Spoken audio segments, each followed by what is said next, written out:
Hello viewer, we are in Photoshop for editing, so we will use the different shapes for creation of the design.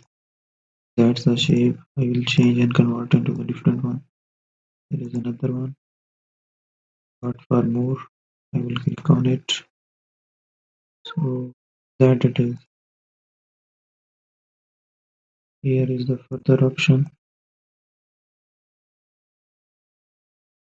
It's again, I will repeat again. So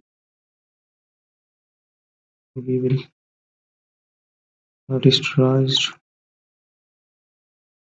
the layer. So here are rasterizing the layer.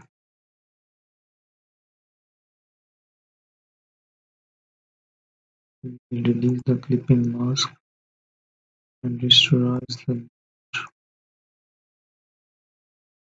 So now we can use the remover tool. That it is to remove a layer or a shape we have taken. Here for